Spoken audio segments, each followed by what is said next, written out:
Hello everyone, welcome back and welcome to all of you in my YouTube channel English Mantra. तो आज मैं आप लोगों को सिखाने जा रहा हूँ दैट के यूज़ को, यानी कि दैट के यूज़ को हम एज ए रिलेटिव प्रोनाउन के रूप में देखेंगे कि दैट का प्रयोग हम कहाँ करते हैं, कैसे करते हैं और किसके लिए करते हैं। तो आज की वीडियो काफ़ी इंपॉर्टेंट वीडियो है द एग्जामिनेशन पॉइंट व्यू से, इसलिए वीडियो को लाइक और शेयर जरूर करें। यदि चैनल पर नए होंगे तो चैनल को सब्सक्राइब करिएगा, बेल आइकन दबाइए ताकि हमारे हर एक नई वीडियो का नोटिफिकेशन आपके आसानी से मिलता रहे। तो चलिए हम लोग देखते हैं दैट का यूज़ कहाँ करते हैं। चलिए हेडिंग रहे दैट। दैट, जैसा कि हम जानते हैं कि दैट का जो मीनिंग होता है रिलेटिव प्रोनाउन के रूप में क्या होता है, जो होता है। और दैट का प्रयोग हम किसके लिए करते हैं, एनिमल्स, थिंग्स, ये कॉमन चीज़ है। और सबसे इसमें डिफरेंट चीज़ क्या है कि एनिमल्स और थिंग्स के साथ साथ हम इसका प्रयोग किसके लिए करते हैं, पर्सन के लिए भी करते हैं। किसके स्थान पे, हु और हुम के स्थान पे। हु और हुम के स्थान पे, यानी कि हु और हुम, हु से हमको सब्जेक्टिव केस मिलता है और हुम से हमको क्या मिलता है, ऑब्जेक्टिव केस मिलता है। यदि सेंटेंस में और हु और हुम का प्रयोग नहीं किया गया हो, यदि पर्सन की बात कर रहा हो, तो उस कंडीशन में हम रिलेटिव प्रोनाउन किसके आ जाएंगे, दैट के आ जाएंगे। तो इन्हीं चीज़ों को, एनिमल्स, थिंग्स और पर्सन की चीज़ों को वन बाय वन चीज़ों को हम कवर करेंगे और एग्जाम्पल्स के माध्यम से देखेंगे, चीज़ों को समझेंगे, थोड़ा सा बारीकी समझेंगे, प्रैक्टिकली सीखेंगे और हम एकदम पूरे कॉन्सेप्ट को इसमें सीखेंगे कि दैट का प्रयोग हम किस स्तर तक करते हैं, चाहे वो हमारे छोटे लेवल की परीक्षा हो चाहे बड़े लेवल की परीक्षा हो। इससे बाहर आपके कोई क्वेश्चंस नहीं आने वाला है। तो चलिए हम वन बाय वन चीज़ों को कवर करते हैं। एनिमल से हम लोग स्टार्ट करते हैं। मैंने आपको एग्जांपल बताया था कि the dog which is, the dog, यहाँ पे दैट का यूज पढ़े, the dog that is black is mine. अब यहाँ पे किसकी बात करें, डॉग की, उसके लिए मैंने क्या लगाया, दैट लगाया। ओके, एनिमल्स की बात करें, दैट का प्रयोग किए। और दैट के अलावा हम इसके यहाँ किसका प्रयोग कर सकते हैं, विच का। हम कभी यहाँ पे हु एंड हुम का प्रयोग नहीं करेंगे, क्योंकि हु और हुम का प्रयोग बेसिकली किसके लिए होता है, पर्सन के लिए होता है। जब हम एनिमल्स की बात करेंगे तो उस कंडीशन में हम दैट और विच के यहाँ जा सकते हैं। लेकिन जब वो एनिमल डोमेस्टिक एनिमल होते हैं, ओके, जब वो डोमेस्टिक एनिमल होते हैं तो ज़्यादा हम प्रेफर किसको करते हैं, दैट को करते हैं। ओके, यानी कि जब हम डोमेस्टिक एनिमल की बात करते हैं तो डोमेस्टिक एनिमल के लिए यदि सेंटेंस दिया और सेंटेंस में यदि उसका ऑप्शन दिया और दैट और विच दोनों अगर दिया हो तो उस कंडीशन में हम दैट को ज़्यादा प्रेफर करेंगे, ना कि विच को प्रयोग करेंगे। ठीक है ना। इस सेंटेंस को ऐसे भी लिखेंगे कि the dog which is black is mine, ये भी सही है, लेकिन ज़्यादा आपका जो बेहतर है वो किससे सही है, आपका दैट सही है। क्लियर है ना। उसके बाद थिंग्स का एग्जांपल देखते हैं। The chair that is red is mine. अब यहाँ पे चेयर की बात करें, चेयर एक क्या है, थिंग्स है, नॉन लिविंग थिंग्स है। और यहाँ पर मैंने क्या लगाया, दैट लगाया। इस दैट की जगह पे इस सेंटेंस को आप ऐसे भी लिख सकते हैं कि the chair which is red is mine. अब ये दोनों से नहीं कि बोथ आर राइट सेंटेंस, यानी कि दोनों क्या आपके सही सेंटेंस हैं, क्योंकि थिंग्स के लिए हम विच के यहाँ भी जाते हैं और दैट के यहाँ भी जाते हैं। क्लियर है ना। तो अब यहाँ पे जैसे हम दैट को बताया ना, यहाँ पे दैट भी लगा सकते हैं, विच भी लगा सकते हैं। ज़्यादा सूटेबल क्या होगा, दैट ही होगा, क्योंकि यहाँ पे डोमेस्टिक एनिमल की बात कर रहे हैं। लेकिन जब हम थिंग्स की बात करेंगे दोनों आपके सही होंगे, दोनों आपके सूटेबल हैं। इसलिए जब हम भी थिंग्स की बात करेंगे तो थिंग्स के लिए दैट और विच दोनों लगाए। यदि विच नहीं दिया होगा दैट के आ जाएंगे, दैट नहीं दिया होगा तो विच के आ जाएंगे। क्लियर है ना। तो आई होप कि ये कॉन्सेप्ट आपको क्लियर हो गए होंगे। अब यहाँ पे देखते हैं पर्सन, मेनली जो है बात करेंगे पर्सन के लिए हम कब करते हैं, हु और हुम के स्थान पे हम रिलेटिव प्रोनाउन दैट का प्रयोग करते हैं। जैसे कि एग्जाम्पल देखिए, जिसे हम कहेंगे कि this is the teacher that taught my children. अब यहाँ पे देखिए किसकी हम बात कर रहे हैं, टीचर की। टीचर क्या पर्सन है और यहाँ पर मैंने क्या लगाया, दैट लगाया। किसके स्थान पे, हु के स्थान पे। यदि सेंटेंस में हु अगर नहीं दिया हो तो दो सेंटेंस को जब कनेक्ट करना होगा रिलेटिव प्रोनाउन से, रिलेशनशिप को शो करने के साथ साथ, तो वहाँ पे हम क्या लगाएंगे, दैट लगाएंगे, क्योंकि हु का एक कॉन्सेप्ट बताए थे कि हु प्लस क्या होता है रिलेटिव प्रोनाउन में, हेल्पिंग वर्ब या मेन वर्ब का प्रयोग हम करते हैं। यहाँ पे देखिए टॉट आया है, लेकिन मैंने लगाया क्या, दैट लगाया, क्योंकि जब अब पर्सन की बात करेंगे, यदि पर्सन की बात करते समय यदि सेंटेंस के ऑप्शन में, यानी जो सेंटेंस देगा अगर उसके ऑप्शन में यदि हु नहीं दिया हो तो उस पर्सन को डिनोट करने के लिए, रिलेशनशिप को दिखाने के लिए हम रिलेटिव प्रोनाउन किसके यहाँ जाते हैं, दैट के यहाँ।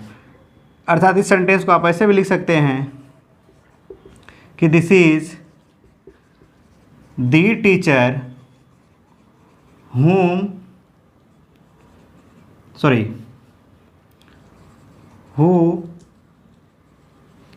taught my children। या वही अध्यापक है जो हमारे बच्चों को क्या किया, पढ़ाया, टॉट किया।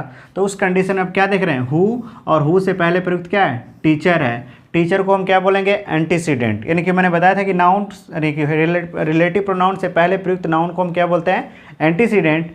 और उसी एंटीसीडेंट के बारे में इंफॉर्मेशन दी जाती है सेंटेंस के आगे, इसीलिए हम इसको क्या बोलते हैं, रिलेटिव प्रोनाउन बोलते हैं। क्लियर है ना, क्योंकि ये क्या कर रहा है, सेंटेंस को जोड़ रहा है। तो यहाँ पे बात कॉन्सेप्ट समझ लीजिए कि दैट के स्थान पे हु का प्रयोग कर सकते हैं, हु के स्थान पे दैट का प्रयोग कर सकते हैं, किसके डिनोट करने के लिए, पर्सन को डिनोट के लिए, यदि सेंटेंस के ऑप्शन में यदि आपका हु नहीं दिया हो। क्लियर है ना। अब यहाँ पे देखिए, कभी दैट की जगह पे पर्सन की बात करेगा, हु की जगह पे दैट, और हु की जगह पे पर्सन को बात करते समय आप कभी विच का प्रयोग नहीं कर सकते। यानी कि विच जो होता है नेवर यूज्ड, यानी कि विच इज नेवर यूज्ड, किसको इंडिकेट करने के लिए, पर्सन और पर्सन को इंडिकेट करने के लिए, किसके स्थान पे, दैट और हु के स्थान पे। क्लियर है ना। चलिए एक और एग्जाम्पल देखते हैं, हुम का एग्जाम्पल देखते हैं कि हुम का एग्जाम्पल्स क्या होता है। जैसे हम कहेंगे कि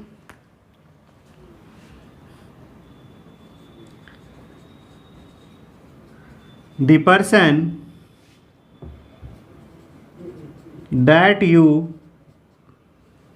like most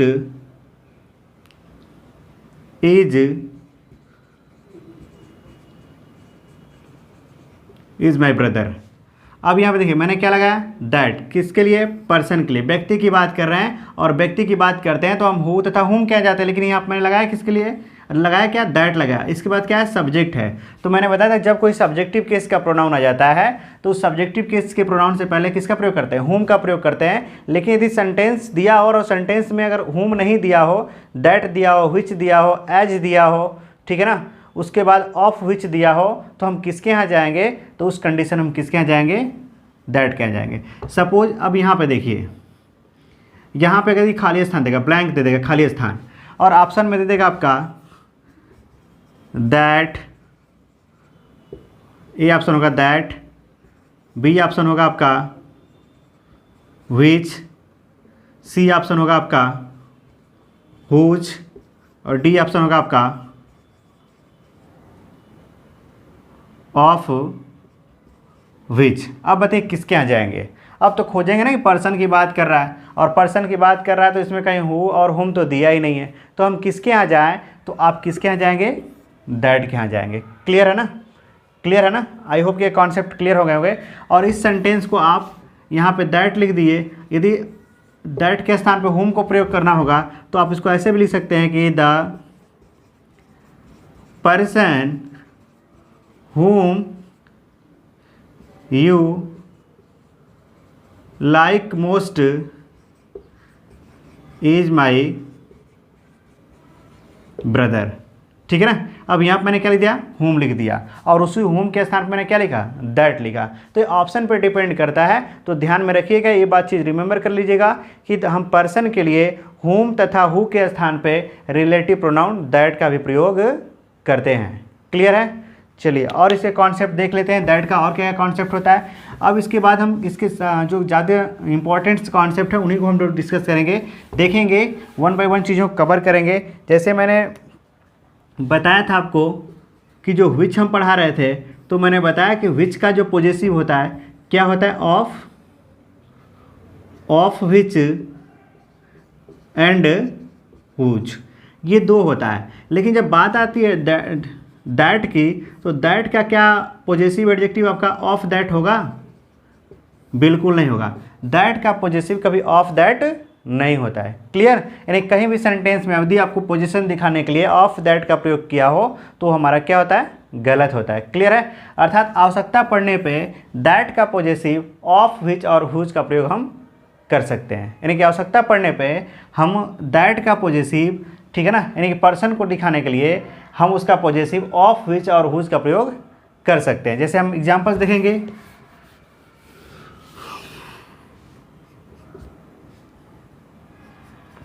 यहाँ पे लिख देते हैं दैट का पॉजिटिव क्या होता है? ऑफ विच और हुज, यानी कि दैट का पॉजिटिव कभी ऑफ दैट नहीं होता। जिसे हम कहेंगे कि the girl of that father teaches in my class is very laborious. अब हम किसकी बात कर रहे हैं? गर्ल, एक पर्सन की बात कर रहे हैं और वहाँ पे मैंने पोजीशन दिखाने के लिए मैंने क्या लगाया? ऑफ दैट लगा। और मैंने बताया था जब कोई पर्सन की बात करता है तो पोजीशन दिखाने के लिए सामान्य अर्थ में किसके यहाँ जाते हैं?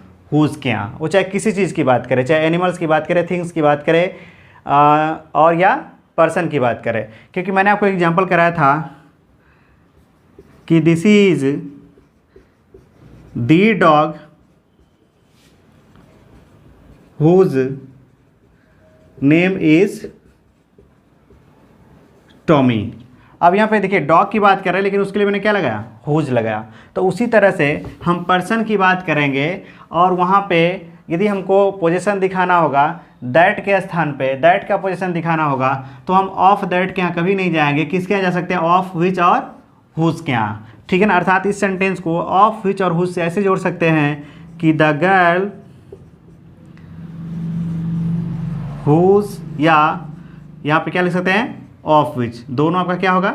सही होगा। यानी कि द गर्ल और हुज आर ऑफ विच, दोनों सही है आपका। Father teaches in my class is very laborious. तो यहाँ पे मैंने क्या देखा कि गर्ल्स है, पर्सन है और उस कंडीशन में हमने क्या लगाया? पोजीशन दिखाने के लिए सामान्य बात है, कॉमन बात है कि हम हुज तो ऐसे लगा देते हैं। यदि हुज नहीं देगा तो किसके यहाँ जाएंगे? ऑफ विच के यहाँ। अर्थात कभी हम ऑफ दैट के यहाँ नहीं जाएंगे। क्लियर है ना? यदि सेंटेंस में यदि एरर बनाना होगा, इसी सेंटेंस को यदि एरर बना देगा कि the girl of that father A part teaches in my class B part is very laborious C part, तो आप कौन से पार्ट में एरर जाएंगे? यदि इस प्रकार के यदि क्वेश्चंस बन जाते हैं, ये सेंटेंस हमारा करेक्ट है और ये सेंटेंस हमारा क्या? इनकरेक्ट है। क्यों इनकरेक्ट है? क्योंकि यहाँ पे पोजीशन दिखाने के लिए क्या लगाया? ऑफ दैट लगाया, और ऑफ दैट का प्रयोग हम कभी पोजीशन दिखाने के लिए नहीं करते हैं। ओके, क्लियर है? चलिए, वेरी गुड। ये तो हो गया एक सामान्य बात। अब देखते हैं कुछ स्पेशल खास, यानी कि दैट का जो कुछ खास रूल होता है कि दैट का हम प्रयोग क्या करते हैं। कुछ ऐसी अवस्थाएं होती है, कुछ ऐसे कंडीशंस होते हैं जहाँ पे हु और हुम तथा विच के स्थान पे हम किसका प्रयोग करते हैं? दैट का प्रयोग करते हैं। चाहे वो पर्सन की बात करें, चाहे थिंग्स की बात करें, चाहे एनिमल्स की बात करें। वो कंडीशंस क्या होते हैं, उस कंडीशन को हम वन बाय वन चीज़ों को डिस्कस करेंगे। जैसे देखिए, हुम और हुज के स्थान पे कुछ ऐसे कंडीशंस होते हैं जहां पे रिलेटिव प्रोनाउन ऑलवेज किसका प्रयोग करते हैं? दैट का प्रयोग करते हैं। वो कंडीशंस क्या होते हैं? तो पहला कंडीशंस नोट कर लीजिए कॉपी पे कि जब हम पर्सन की बात करेंगे, थिंग्स की बात करेंगे, एनिमल्स की बात करेंगे, यदि उस सेंटेंस में आपको all, any, only, none, nothing, everything,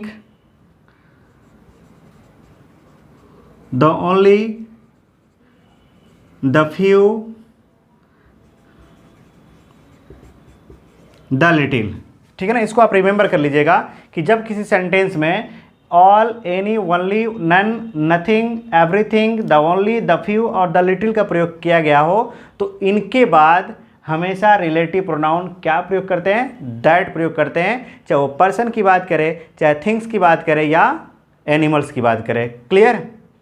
यानी कि जब हम चाहे पर्सन की बात करेंगे, चाहे थिंग्स की बात करेंगे, चाहे एनिमल्स की बात करेंगे, यदि उस सेंटेंस में all, any, only, none, nothing, everything, the only, the few, the little का प्रयोग किया गया हो तो इनके बाद रिलेटिव प्रोनाउन हमेशा क्या प्रयोग करते हैं, दैट करते हैं। क्लियर है ना? चलिए देखते हैं एग्जांपल्स, वन बाय वन का एग्जांपल्स देखते हैं, चीज़ों को कवर करते हैं। तो आज की वीडियो थोड़ा सा लंबी है, इसलिए वीडियो को आप शुरू से लेकर अंत तक जरूर देखिएगा। Clear?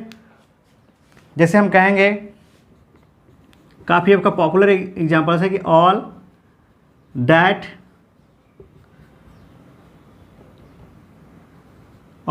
Glitters is not gold. काफ़ी टचेबल आपका एग्जाम्पल्स है, इसको हम टच में काफ़ी रखते हैं। लोग बोलते हैं कि सभी चमकने वाली चीज़ सोना नहीं होती है। यहाँ पर मैंने क्या लगाया, दैट। क्यों लगाया? क्योंकि सेंटेंस में क्या लिखा है, ऑल लिखा है।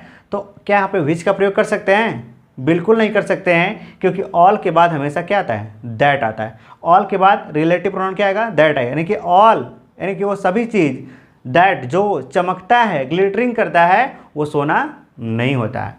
दूसरी बात, जो ऑल का थोड़ा सा कॉन्सेप्ट बता दे रहे हैं कि ऑल के बाद हमारा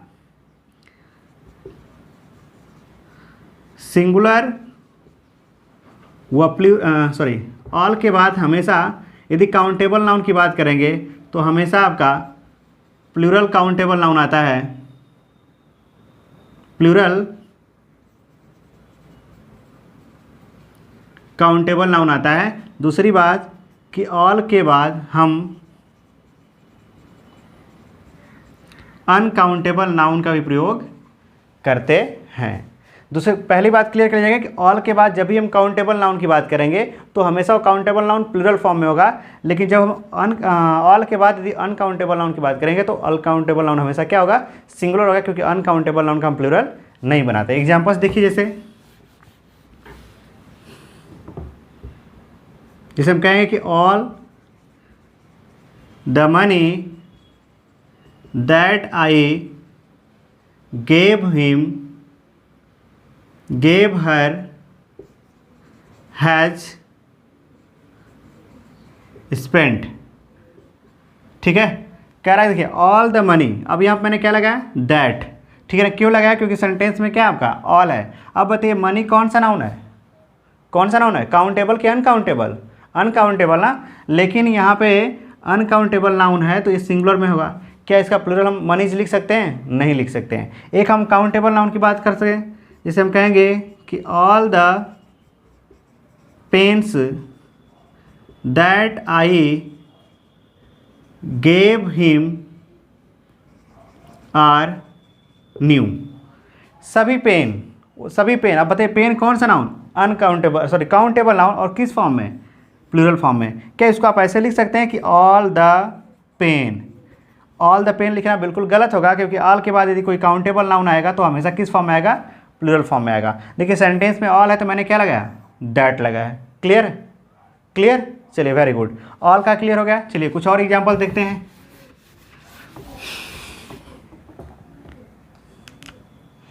जैसे हम कहेंगे कि you may take any pen that you like. You may take any pen that you like. आप कोई भी पेन ले सकते हैं जो आप पसंद करते हैं। सेंटेंस में क्या आ गया, एनी आ गया। रिलेटिव प्रोनाउन मैंने क्या उसके दिया, दैट। किसकी बात कर रहे हैं, पेन की। पेन क्या है, लिविंग की नॉन लिविंग, यानी कि थिंग्स है, और थिंग्स के लिए हम दैट और विच का प्रयोग दोनों करते हैं। क्या, लेकिन क्या यहाँ पे बताइए कि विच का प्रयोग कर सकते हैं? बिल्कुल नहीं कर सकते हैं, क्योंकि सेंटेंस में क्या लगा है, एनी लगा है। एक और एग्जांपल देखते हैं, जिसे हम कहेंगे कि man is the only animals that can use his intelligence. व्यक्ति एक ऐसा प्राणी है, man is the only animals, ठीक है ना, यानी कि व्यक्ति एक ऐसा प्राणी है जो अपनी बुद्धिमत्ता क्या कर सकता है, प्रयोग कर सकता है। यानी कि man is the only creature, man is the only animals कि वही एक ऐसा प्राणी है कि उस कंडीशन में हम अपनी बुद्धिमत्ता का प्रयोग कर सकता है। तो सेंटेंस में आपका द ओनली आ गया, तो द ओनली के लिए रिलेटिव प्रोनाउन क्या हो गया आपका? दैट हो गया। क्लियर है ना? क्लियर है ना? चलिए और कुछ एग्जांपल्स देखते हैं, उसके बाद एक और आपका कॉन्सेप्ट बताते हैं इसका। जैसे हम कहेंगे कि there is nothing that attracts me. अब देखिए यहाँ पे सेंटेंस में क्या आ गया? नथिंग, और तो नथिंग के लिए मैंने क्या लगाया? कह रहा है कि ऐसा कुछ भी नहीं है जो मुझे आकर्षित करता है, ऐसा कुछ भी नहीं है जो मुझे आकर्षित करता है। तो मैंने क्या लगाया? दैट। थिंग्स की बात कर रहा है, एक अनकाउंटेबल नाउन की बात कर रहा है, किसी चीज़ को बात कर रहा है उसको, तो उस कंडीशन में हमने दैट लगाया। क्या आप व्हिच का प्रयोग कर सकते हैं? बिल्कुल नहीं कर सकते हैं, क्योंकि सेंटेंस में क्या है आपका? नथिंग आया है। तो इस प्रकार के आपके क्वेश्चंस बनते हैं। तो गाइस यदि सेंटेंस में आपको लिखा हुआ मिल जाएगा, यानी कि all, only, any, one, any, none, ठीक है, नथिंग, एवरीथिंग, उसका द ओनली और द फ्यू लिखा हुआ मिल जाए, तो उस कंडीशन में हमेशा रिलेटिव प्रोनाउन दैट का प्रयोग करते हैं। एक एवरीथिंग का एग्जांपल देखते हैं। जिसे हम कहेंगे कि my father has given me everything that he had, मेरे पिताजी ने मुझे सब कुछ दे दिया है जो उनके पास था। तो अब सेंटेंस में क्या आ गया? एवरीथिंग, तो मैंने क्या लगा दिया? दैट लगा दिया। क्लियर? क्लियर? चलिए, वेरी गुड। तो ये आपके सबसे मोस्ट इंपॉर्टेंट कॉन्सेप्ट थे कि कुछ ऐसे वर्ड्स होते हैं जहाँ पे हम क्या करते हैं कि रिलेटिव प्रोनाउन दैट का प्रयोग करते हैं। किसके स्थान पे? हु, हुम एंड विच के स्थान पे, चाहे वो पर्सन की बात करें या थिंग्स की बात करें या एनिमल्स की बात करें। इसके बाद अगला जो कॉन्सेप्ट है इसका, कि आपने नाम सुना होगा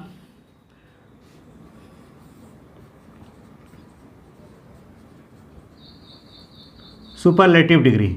ठीक है, सुपरलेटिव डिग्री, यानी कि हम जैसे गुड है, बेटर है, बेस्ट है, तो बेस्ट हमारा क्या हो गया? Superlative degree. तो जब सेंटेंस में कोई सेंटेंस की बात करेंगे और यदि उस सेंटेंस में यदि सुपरलेटिव डिग्री का कोई अगर सुपरलेटिव डिग्री एडजेक्टिव अगर दिखे, तो उस कंडीशन में उसके बाद हमेशा रिलेटिव प्रोनाउन क्या यूज़ करेंगे?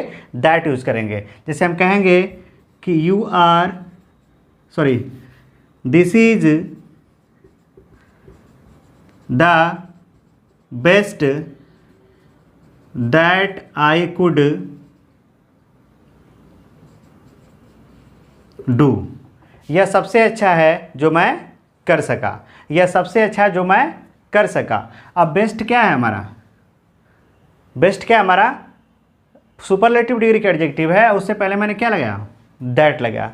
तो कहीं भी आपको सुपरलेटिव डिग्री का कोई अगर वर्ड्स दिख जाएगा, तो उस सुपरलेटिव डिग्री के वर्ड्स के बाद हमेशा रिलेटिव प्रोनाउन क्या लगाएंगे? दैट लगाएंगे। क्लियर? क्लियर? जिसे हम कहेंगे कि he is the most intelligent boy that I know, he is one of the most intelligent boy that I know, वह सबसे बुद्धिमान लड़का है जो मैं क्या करता हूँ? जानता हूँ। तो मोस्ट इंटेलिजेंट लिख दिए आप, तो मोस्ट इंटेलिजेंट। अब इंटेलिजेंट का कोई सुपरलेटिव फॉर्म नहीं होता, इसलिए उससे पहले हम क्या लाते हैं? Most intelligent. तो जब कहीं मोस्ट इंटेलिजेंट लिखा होगा तो उसके बाद हम क्या लगाएंगे? दैट लगाएंगे। क्लियर? चलिए, सब उसके बाद चौथा, यानी चौथा कॉन्सेप्ट सीखते हैं जो काफ़ी मोस्ट इंपॉर्टेंट है, यानी कि दो एंटीसीडेंट के पश्चात रिलेटिव प्रोनाउन दैट का प्रयोग करते हैं। यानी कि दो एंटीसीडेंट के पश्चात रिलेटिव प्रोनाउन दैट का प्रयोग करते हैं, यानी कि जब आपका दिया हो नाउन, उसके बाद एंड, उसके बाद फिर यहाँ पे क्या दिया हो? नाउन, और यह जो नाउन हो क्या हो? या तो एनिमल्स हो या तो क्या होगा? थिंग्स होगा। और ये जो नाउन होगा क्या होगा आपका? पर्सन होगा। यानी कि जब दो नाउन दिया और एंड से जुड़े हो और पहला नाउन उसमें क्या होगा? पर्सन होगा, और दूसरा नाउन क्या दिया हो? या तो एनिमल्स दिया हो या तो थिंग्स दिया हो, तो उस कंडीशन में रिलेटिव प्रोनाउन हमेशा किसकी बात करते हैं?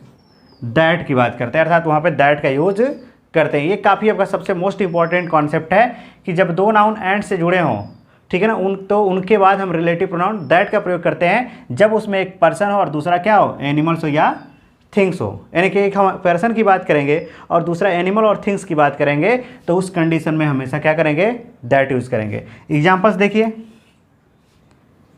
जैसे हम कहेंगे कि the boy and his dog that had entered my house were locked। अब यहाँ पे देखिए, मैंने किसकी बात किया, बॉय का, फिर मैंने किसकी बात किया, डॉग का। यदि बॉय को देखेंगे तो यहाँ पे हु लगाएंगे, यदि डॉग को देखेंगे तो हम क्या करें, दैट और विच दोनों लगाएंगे। लेकिन यहाँ पे मैंने लगाया क्या, दैट। क्यों लगाया कि दो एंटीसीडेंट के पश्चात, अर्थात दो पूर्ववर्ती नाउन के पश्चात हम दैट का प्रयोग करते हैं रिलेटिव प्रोनाउन, जिसमें एक क्या हो, व्यक्ति हो, और दूसरा क्या हो, एनिमल्स हो या थिंग्स हो, तो उस कंडीशन में हम हमेशा रिलेटिव प्रोनाउन दैट का प्रयोग करते हैं। जैसे हम कहेंगे कि द, यानी कि the girl and his dog, sorry the girl and her dog, यानी कि the girl and her dog that I सा यस्टरडे क्या हैज़ बिन किडनैप्ड, यानी कि वो क्या कर लिए गए, किडनैप कर लिए गए हैं। तो उस कंडीशन में हम गर्ल की बात कर रहे हैं और उसके डॉग की बात कर रहे हैं, तो उस कंडीशन में दो नाउन हो गए, एक हमारा पर्सन हो गया और एक हमारा एनिमल्स हो गया या थिंग्स हो जाएगा। तो उस कंडीशन में हम रिलेटिव प्रोनाउन दैट का प्रयोग करेंगे। तो ये था गाइज आज का आपको दैट का एक कॉन्सेप्ट, जो हम जीरो लेवल से लेके बड़े लेवल यानी जितने भी एग्जाम्स होते हैं यहाँ से कोई बाहर क्वेश्चंस नहीं बनते हैं। तो आज के लिए आपको इतना ही, ठीक है। तो आप वीडियो को लाइक और शेयर करना ना भूलिएगा। यदि वीडियो आपको अच्छी लगी होगी तो वीडियो को लाइक और शेयर जरूर करिएगा। तो आप खुश रहिए, मुस्कुराते रहिए और कोरोना से बच के रहिए। So thank you so very much and thank you for watching my video.